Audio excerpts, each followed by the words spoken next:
You're watching KOIN TV. Now, live from KOIN Center, Mike Donahue, Shirley Hancock, Randy Quaren with weather, and Ed Whalen with sports. The Northwest's most experienced news team. This is Newsroom 6. Good evening, I'm Mike Donahue. And I'm Shirley Hancock. Parents, teachers, and staff of Portland schools will hear a grim report tonight. Citizens who spent 2 months trying to determine how to cut $38 million from next year's school budget. Newsroom 6 has obtained an early copy of the Citizens Report. Members of the Portland School Board will see these recommendations tonight. Superintendent John Beerworth calls them a painful awakening to the reality of Measure 5. Craig Cheatham spent the day examining some of these proposed cuts, and he joins us now from the newsroom. Okay, Craig, bottom line, how many people stand to lose their jobs? Well, surely this is a figure no one wants to hear. More than 500 jobs, a very scary number, a number that could very well rise. The Portland School District may ultimately have to cut the legislative target of $51 million. The report by the citizens groups is only an exercise in how they would eliminate $38 million, the amount originally proposed by the governor. But it offers a first-time look at what might be expected. The Citizen Committee say the district needs to lay off 536 employees, including 275 teachers. The proposed cuts seem to touch every department. Computer programs at grade schools would be unplugged. Foreign language classes would be eliminated in middle and high school. And there would be fewer after-school sports and activities. What message are we putting? We're telling children that education is absolutely the most important thing. It's the only way to go today, and then we cut it. Sue Margolis is a 6-year veteran of the Citizen Budget Review Committee. She says the central office should get deep cuts. One focus is the Office of Curriculum and Curriculum Development. It has a $5 million budget. But the problem is that the money hasn't been spent in training the teacher to use the tools they put together. So what we've done is we've shot ourselves in the eye. We've put the tools together, but haven't provided the training, so therefore they haven't been as useful as necessary. So I believe there'll be large cuts there. Margolis also sees huge cuts in support services for teachers, like the award-winning professional library. It's designed for educators, but it's considered a luxury. We make extraordinary use of the small budget that we have. The 18-year veteran admits she'll probably soon have even less, if anything at all. You try, first of all, I think, not to take it personally. I'm going to do everything I can to protect kids and classrooms. But Superintendent Beerworth admits that's impossible. The cuts proposed by citizens even call for eliminating services for at-risk students in middle school. The reductions in personnel are widespread, including 275 teachers, 29 administrators, 16 librarians and library assistants, 19 people from counseling and other student services, and 4 employees with school police. But these targets are nothing compared to the recommendations expected Monday from Superintendent Beerworth.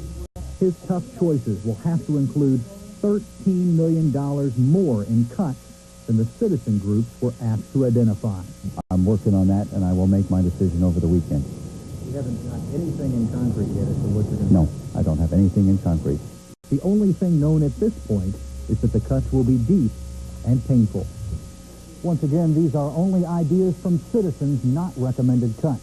Tonight's meeting begins at 7 p.m. in the school board auditorium. It'll include a report on the impact of funding and comments from school officials and residents. It's expected to last several hours. Mike and Shirley, once again, Superintendent Jack Beerworth reveals his recommended cuts Monday night. Thanks for preparing us for the shock, Craig. Craig Cheatham reporting. Moments ago, a southwest Portland woman was charged with the murder of her elderly mother, and that news is sending shockwaves through the woman's quiet neighborhood. Sandy James was on the scene and filed this report. 56-year-old Virginia Modis was taken into custody this afternoon for questioning in the murder of her 85-year-old mother, Magdalene. Police say Modis called police this morning and told them her mother had been dead for several days and that she killed her. When the officers arrived, they went into the home and they did find the 85-year-old mother laying in a bed. Medical personnel responded. They attempted to revive her, but she was pronounced dead at the scene. We're suspecting at this time that she may have been smothered with a pillow. Foxley says Virginia Modis resigned from her job earlier this week and was depressed. Neighbors are in shock. They say Virginia never married and lived with her parents in this house for years. They say Mr. Modis passed away a few years ago. They also say the family kept to themselves and that Virginia and her mother were always together. Well, they'd go shopping, and they seemed to work out in the yard together, the two of them. It always seemed like a peaceful union between the both of them. Whatever may have happened over there, I'm really surprised, believe me. Late this afternoon, police were still questioning Modis. I'm Sandy James, Newsroom 6. Virginia Modis tonight is being held at the Justice Center jail. She will be arraigned tomorrow. An autopsy will be performed on her mother in the morning. President Clinton's third choice for Attorney General tonight is running the Justice Department. The Senate today unanimously confirmed the nomination of Janet Reno. The former Dade County prosecutor sailed through committee hearings and easily won the Senate's floor vote. Among those approving was Oregon's embattled Senator Bob Packwood. Mr. Packwood. Mr. Packwood, aye. Packwood joined 97 other senators in confirming Reno. She immediately inherits the New York bombing probe and negotiations of the standoff in Waco, Texas. There at Waco, Texas, authorities are moving armored vehicles closer to the compound where David Koresh and his followers are holed up. This is day 12 of the standoff, and tensions continue between the armed cult and agents of the ATF and the FBI. Our Eric Mason has been watching all of this action from a hillside above the commune. Eric, you've been following the actions of three local people who are there trying to bring this to a peaceful settlement. What can you tell us about them tonight? Well, authorities are saying no to the Vancouver doctors that want to get in and no to anyone else who wants to get in to end the standoff. They even said no to David Koresh's mother, who thought she could talk to her son. Koresh is weak and wounded, and people say that that's the way they want to keep him. Koresh's mother, Bonnie Haldeman, thought she could talk to her son, but authorities refused to let her pass the roadblock. Her attorney spoke briefly with reporters. That he needs to contact the FBI. They haven't been in contact with him since Tuesday, and ask to see his mother and me. She's the latest in a string of people trying to talk with Koresh, said now to be agitated and complaining of severe headaches. But agents don't want anyone giving help to the leader of the Branch Davidians, not even two Vancouver, Washington doctors who offered their services yesterday. We're not having anybody going into that compound. There's medical help on the compound. We sent in some medical supplies that have some nurses there. And, of course, the obvious solution is to come out and get the wounds treated. Agents say three more members of the group wanted to leave the compound today, Koresh apparently giving the okay. Agents also released a picture of this man, David Fata, who apparently left the compound just prior to the raid 12 days ago. They say he made and altered illegal weapons for Koresh. Today, cult members kept the banner they hung yesterday flying, the banner that reads, "We want the CFA and Don Stewart," referring to one-time government informant Don Stewart, who says he helped end a standoff in Idaho last year. He says he can help end this incident without further bloodshed. Stewart from Portland says if ATF agents would have simply knocked on the door and served the warrant in a calm, peaceful manner, there wouldn't have been all that bloodshed. So far, the agents have spent over $3 million. They think they will spend $500,000 a week. At this point, one of the Vancouver doctors has already gone home. The other one has stayed on. Mike and Shirley? Well, Eric, what are the authorities telling you? How long are they going to let this standoff continue? Well, one cult expert said today that this is really playing into Koresh's whole theology, that he's going to be a worldwide religious leader speaking to the rest of the world. So it's a kind of a fulfilling prophecy. He's got the world by the ears. He's got the attention of the world. So really for him right now, this is what he wanted all along. Gives him a sense of importance. Thank you, Eric, for your report. Eric Mason reporting live from near Waco, Texas. Ballot Measure 9 helps Oregon lead the nation in the number of reported anti-gay incidents. That is according to a new report by the National Gay and Lesbian Task Force. Last year, 970 biased incidents were recorded by the Portland Homophobic Reporting Line, more than any other gay or lesbian agency in the United States. Representatives of the Lesbian Community Project attribute the huge rise in anti-gay attacks to attention focused on last year's Ballot Measure 9. The number of calls to the confidential reporting line peaked just before the November election, then dropped sharply. The reason why violence has dropped is because the voters did send a message, and some people heard it. I think it's clear that we, as citizens and as voters, have the power to stop the violence. we have the ability to send a message to the voters, and a message of inclusion and respect and tolerance. Over 1,300 instances of threatening anti-gay phone calls, intimidation, and vandalism were reported last year right here in Oregon. Next month's Timber Conference in Portland will play before a gallery of skeptics. They live in towns like Estacada, Molalla, and Eagle Creek. President Clinton, representatives of timber companies, and environmentalists will spend a day working on a plan to preserve jobs, to save the forest, and to avoid lawsuits. As Mark Sanchez learned in Timber Town, wary residents have heard all that before. We still have quite a bit of cable. I mean, we do some, but not as much as we used to do. Very few optimists drop by Lynn's rigging shop in Eagle Creek anymore. The timber turndown has struck like a neutron bomb. The gear remains, but the customers are gone. I don't think the timber industry ever is going to come back the way it used to be. And Eugenia doubts the Timber Summit will change that. She once employed 10 people, but now it's down to 2 men, including Marvin DeVore. To stay open, the shop now sells garden equipment, and Eugenia's husband took a job in Alaska. At the Trails Inn Cafe, Carol Wright waits tables because work is spotty for her husband at the local sawmill. He'd been off a month and a half. Patron Mark Lee has a logging job, but not much work. If it's still going on, chances are I'll be part of it. If things get slowed down too much, no, I'll be out of it. Marge Marshall is not holding her breath over the Timber Summit. Her family's connection to the woods goes back 3 generations, but she believes it's over. It just makes sense. You know, you take a man's living away from him, and you take everything he's got, pride and everything else. And you ain't no good without pride.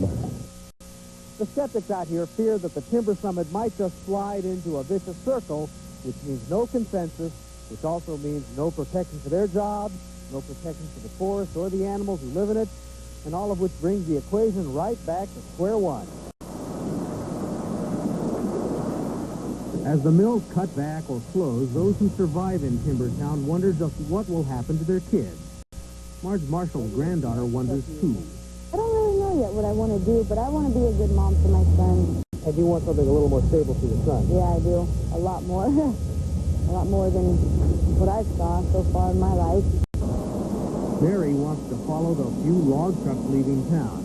Timber Summit or no, many believe they could wind up like this old mill. When it burned, no one bothered to rebuild. Near Estacada, Mark Sanchez, Newsroom 6. Next on Newsroom 6, are you ready to start thinking about another sales tax plan? Find out if the latest one will fly. And a bird's eye view of a dramatic chase from start to finish. Pursuit. Suspect is running. Suspect is armed. Suspect running west. Suspect now running northbound. Suspect running northbound. Just 1 year ago, a great tradition became even greater. You see, that's when Braley and Graham added Pontiac to our family of fine automobiles. Since then, we've sold a lot of new Pontiacs and made a lot of new friends. So many, in fact, that Braley and Graham Pontiac is now one of Portland's volume Pontiac dealers. Come celebrate and save during our first Pontiac anniversary.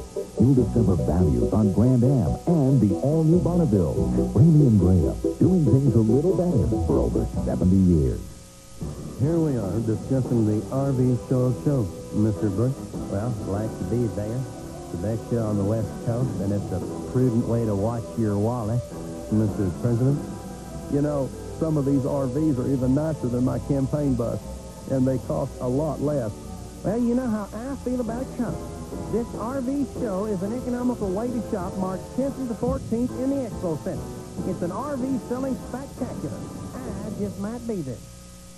Since 1919, Paul Schatz has built a reputation of offering quality home furnishings and personalized service for an outstanding value. And today it's no different. To make room for new spring merchandise, prices have been reduced on much of Paul Schatz's large selection of Drexel Heritage. Save 30 to 50% on specially selected sofas, chairs, living rooms, dining rooms, bedrooms, and more. We must make room for spring arrivals today. Don't miss the savings at Paul Schatz.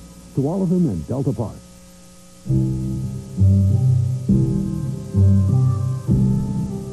So my son asked me if there'll be any trees left when he grows up. He's thinking about it, just like everybody. Well, working for Georgia Pacific like I do, I can tell him we're doing our part. Planting new trees by the million, setting aside land, making sure the forest will always be here for everybody.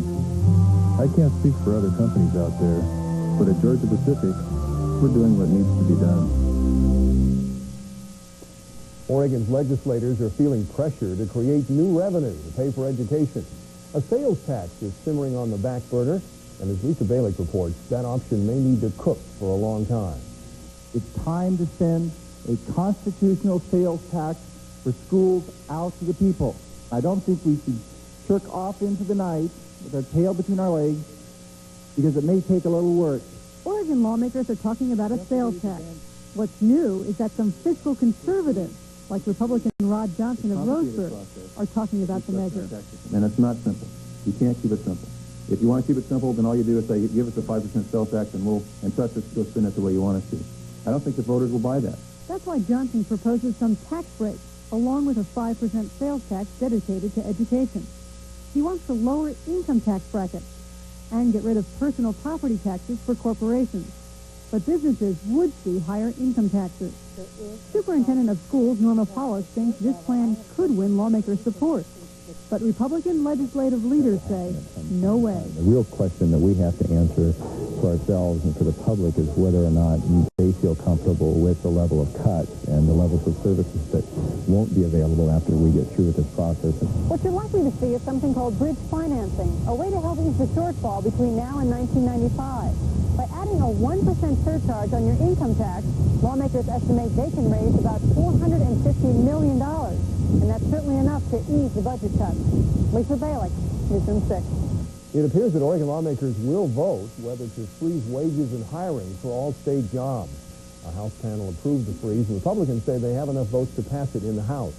The measure allows for pay increases only through promotion. A man accused of killing his ex-fiancée now faces new charges. The Multnomah County grand jury upped the murder charge for Kevin Lust to aggravated murder. He allegedly shot Bridget Nelson at the Jansen Beach Red Lion Hotel.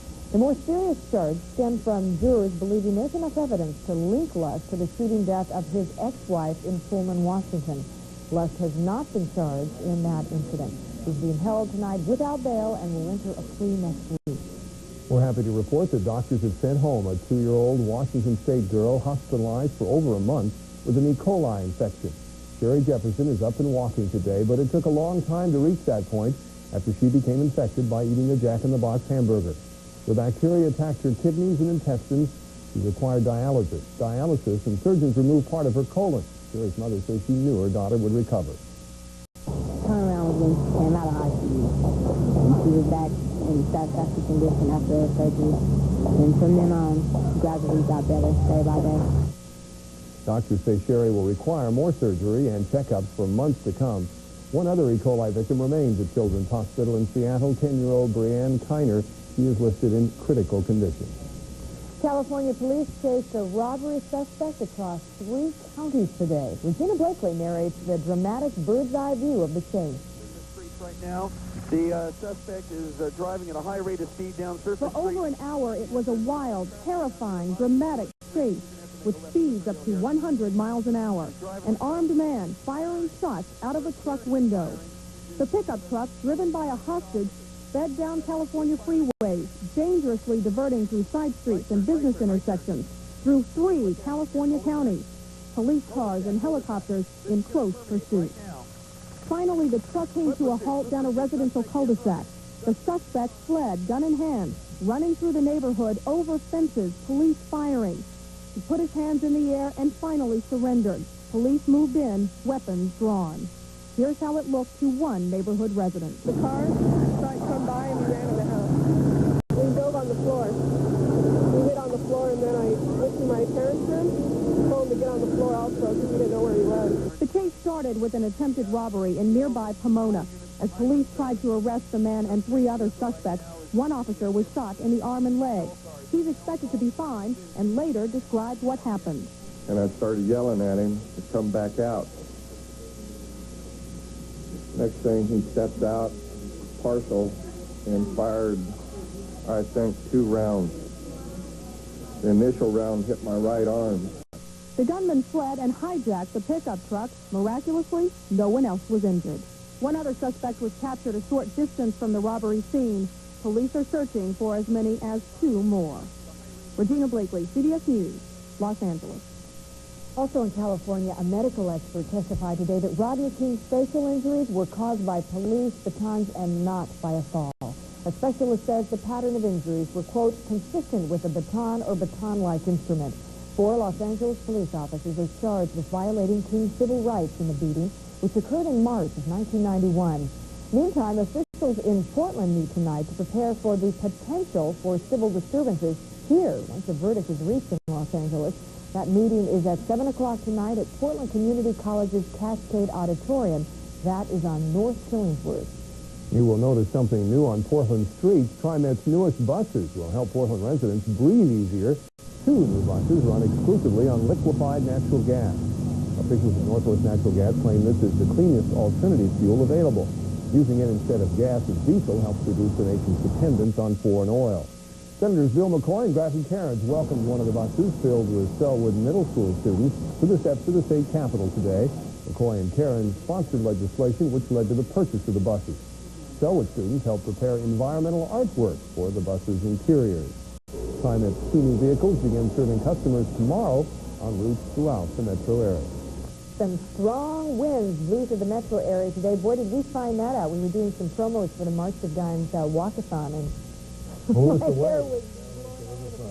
Randy is in the Weather Center to tell us what's bringing us those winds and what tomorrow promises. Randy? It's high pressure, Mike, and they're not only bringing the winds, but they're bringing the sunshine, too, because they're blowing all the clouds just offshore any other direction. You can see on the satellite picture, we are not too far from cloudy conditions. In fact, a lot of those clouds have worked their way into the higher pressure. With an HT, high pressure should be in place again for tomorrow for a sunny day. But look up in the Gulf of Alaska. You see that reverse spiral of clouds way at the top of the screen? That's going to change the weather for the weekend. I'm going to be talking about clouds. We're going to be talking about rain. When does it come? I'll tell you in about 20 minutes. From the Gulf of Alaska to Portland, Oregon. Thank you, Randy. Coming up a little later on, you're going to meet a man who gets busy and just can't take it easy when it starts to feel like spring. And a teacher recognized as one of the nation's best. She could become a casualty of Oregon budget cuts.